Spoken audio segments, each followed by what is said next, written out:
അസ്സലാമു അലൈക്കും വറഹ്മത്തുള്ളാഹി വബറകാതുഹു. അൽഹംദുലില്ലാഹ് വസ്സലാത്തു വസ്സലാമു അലാ അഷ്റഫി റസൂലില്ലാഹ് വഅലാ ആലിഹി വസഹ്ബിഹി അൽഫായിസീന ബിറളില്ലാഹ്. അമ്മാ ബഅദ്. പ്രിയമുള്ളവരെ, 9/8/2024 ഉൻദുറു ഇലാ സമരി എന്ന ശീർഷകത്തിൽ പഴവർഗ്ഗങ്ങളെക്കുറിച്ച് ചിന്തിക്കാൻ പറഞ്ഞുകൊണ്ടാണ് UAE ഔഖാഫ് പ്രസിദ്ധം ചെയ്ത ജുമാ ഖുതുബ.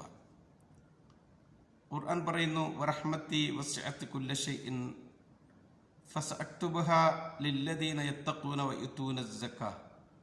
എൻ്റെ കാരുണ്യം സർവ്വവസ്തുക്കളിലും വ്യാപിച്ചു കിടക്കുന്നു.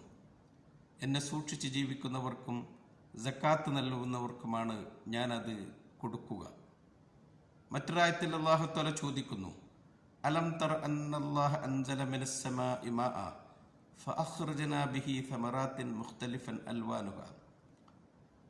നീ കാണുന്നില്ലേ, നിശ്ചയം അല്ലാഹു തആല ആകാശത്തുനിന്നും വെള്ളത്തെ ഇറക്കി, അത് മുഖേന പഴവർഗ്ഗങ്ങളെ അവൻ പുറപ്പെടുവിപ്പിച്ചു, വ്യത്യസ്ത വർണ്ണങ്ങളിലുള്ളവ. അല്ലാഹു സുബ്ഹാനഹു വ തആല ഏറെ മഹോന്നതനും തന്ത്രജ്ഞാനിയുമാണ്. ഭൂമിയെ അവൻ നമുക്ക് വിശാലമാക്കി വിസ്തൃതമാക്കി തന്നു. വൃക്ഷങ്ങളെ കൊണ്ട് ഭൂമിയെ അവൻ ഭംഗിയാക്കി, പുഷ്പങ്ങളെ കൊണ്ട് ഭൂമിയെ അവൻ അലങ്കരിച്ചു, പഴവർഗ്ഗങ്ങളെ കൊണ്ട് ഭൂമിയെ അവൻ സമ്പുഷ്ടമാക്കി. അള്ളാഹു വിശുദ്ധ ഖുർആനിൽ 70ഓളം സ്ഥലങ്ങളിൽ ഇതിനെക്കുറിച്ച് ചിന്തിക്കാൻ വേണ്ടി നമ്മളോട് ആഹ്വാനം ചെയ്യുന്നുണ്ട്.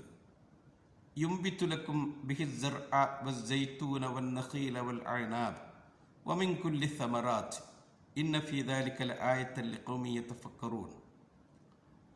നിങ്ങൾക്ക് അവൻ കൃഷിയെ മുളപ്പിച്ചു തന്നു, ഒലിവിനെയും ഈന്തപ്പനയെയും മുന്തിരിയെയുമൊക്കെ, എല്ലാ പഴവർഗ്ഗങ്ങളെയും.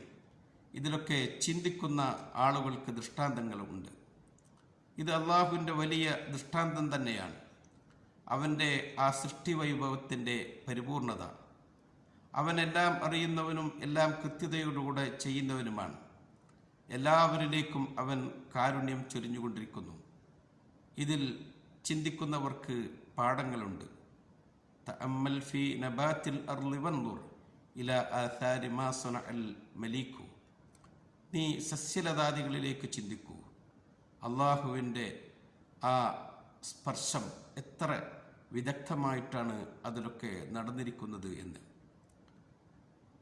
വൃക്ഷങ്ങൾ, പഴവർഗ്ഗങ്ങൾ, അതിൻ്റെ പരിമളം എത്രമാത്രം ആസ്വാദ്യകരമാണ്.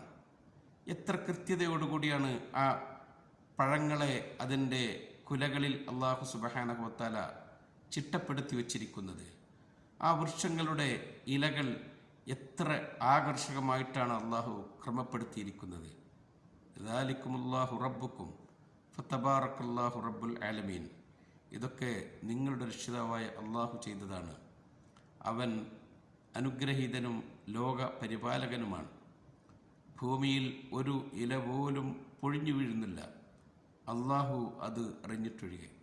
വമാ തസ്ഖുതു മിൻ ബറഖത്തിൻ ഇല്ലാ യഅലമുഹാ വലാ ഹബ്ബത്തിൻ ഫീ ദുലുമാത്തിൽ അർള് വലാ റത്ബിൻ വലാ യാബിസിൻ ഇല്ലാ ഫീ കിതാബിൻ മുബീൻ. ഒരു ഇല പൊഴിയുന്നില്ല, ഒരു വിത്ത് ഇരുളിൽ കിടക്കുന്നില്ല.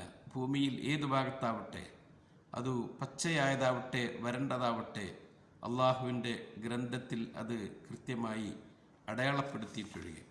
അള്ളാഹുവിൻ്റെ ദൃഷ്ടാന്തങ്ങളെക്കുറിച്ച് ചിന്തിക്കാൻ ഇതൊക്കെ നമുക്ക് ആവോളം മതി. അള്ളാഹുവിൻ്റെ ആ വൃക്ഷങ്ങളുടെ കൂട്ടത്തിൽ ഏറ്റവും പ്രധാനപ്പെട്ടതും ആകർഷകമായതുമാണ് ഈന്തപ്പന.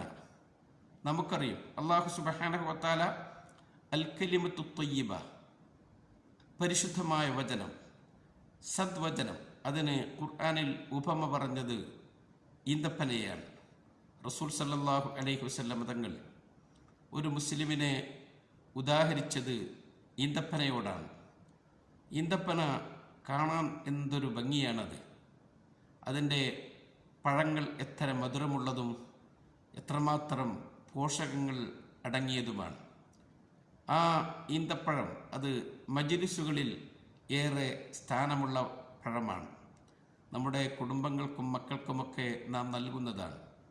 അയൽപക്കക്കാർക്ക് സമ്മാനമായി കൊടുക്കുന്നതാണ്. അതിഥി സൽക്കാരത്തിന് നാം മുന്നോട്ട് വെക്കുന്നതാണ്. അത് അറബികളുടെ സംസ്കാരമാണ്. തിരുനബി സല്ലല്ലാഹു അലൈഹി വസല്ലം തങ്ങളുടെ ചര്യയുമാണ്. മദീനയിൽ നബി തങ്ങളുള്ളപ്പോൾ ഒരു സംഘം അതിഥികൾ അവിടത്തെ കാണാൻ വന്നപ്പോൾ വലിയ ഒരു പാത്രത്തിൽ ഈത്തപ്പഴത്തിൻ്റെ തമ്ര് അല്ലെങ്കിൽ റുത്തബ്, 2 വിധത്തിലുള്ള പഴങ്ങളിൽ നബിതങ്ങൾ അവരുടെ മുമ്പിലേക്ക് സമർപ്പിക്കുകയുണ്ടായി. അല്ലാഹു സുബ്ഹാനഹു വ തആല നമുക്ക് നൽകിയ വലിയൊരു അനുഗ്രഹമാണിത്. UAE-യിൽ ഈന്തപ്പഴം വിളവെടുപ്പ് നടത്തുന്ന കാലത്തുകൂടിയാണിത് നാം ഉള്ളത്. നാം അതിൻ്റെ മഹത്വം മനസ്സിലാക്കണം. അതോടൊപ്പം തന്നെ ആ പഴം നമ്മൾ വിളവെടുപ്പ് നടത്തുമ്പോൾ ശ്രദ്ധിക്കേണ്ടുന്ന കാര്യമാണ് ഖുർആൻ ഓർമ്മപ്പെടുത്തിയ കുലു മിൻ സമരിഹി ഇദാ അസ്മർ വആതു ഹഖ്ഖഹു യൗമ ഹസാദി. പഴം പഴുത്തു പാകമായാൽ നിങ്ങളത് ഭക്ഷിക്കുക. അതിൻ്റെ വിളവെടുപ്പ് നടത്തുന്ന സന്ദർഭത്തിൽ അതിൻ്റെ അവകാശം, അതാ നിർബന്ധമായ സക്കാത്ത് നിങ്ങൾ കൊടുക്കുകയും ചെയ്യുക. ഒരാൾ അയാളുടെ കൃഷിയിടത്തിൽ നിന്ന്, തോട്ടത്തിൽ നിന്ന് ഒരു വർഷത്തിൽ 540 കിലോ ഈത്തപ്പഴം വിളവെടുക്കുന്നു എങ്കിൽ അതിൻ്റെ 5% അയാൾക്ക് ചെലവുകൾ ഉള്ളതുകൊണ്ട് 5% അല്ലെങ്കിൽ 10% അയാൾ നിർബന്ധമായ സക്കാത്ത് കൊടുക്കേണ്ടതുണ്ട്. ഈന്തപ്പഴം സക്കാത്ത് കൊടുക്കുമ്പോൾ ഏറ്റവും മുന്തിയതും ഏറ്റവും താഴ്ന്നതും ആവാതെ ഒരു മീഡിയം തരത്തിൽ ക്വാളിറ്റി ഉള്ളതാണ് നാം സക്കാത്ത് കൊടുക്കേണ്ടത്. UAE-യിൽ അതിൻ്റെ വില സക്കാത്ത് ഫണ്ടിൽ അടക്കാവുന്ന സൗകര്യങ്ങളുമൊക്കെയുണ്ട്. അല്ലാഹു സുബ്ഹാനഹു വ തആല നൽകിയ അനുഗ്രഹങ്ങളുടെ നിലയും വിലയുമൊക്കെ ഉൾക്കൊള്ളാനും അതിന് നന്ദി പ്രകടിപ്പിക്കാനും അവൻ നമ്മെ അനുഗ്രഹിക്കട്ടെ എന്ന് ദുആ ചെയ്ത് നിർത്തുന്നു. അസ്സലാമു അലൈക്കും വറഹ്മത്തുള്ളാഹി വബറകാതുഹു.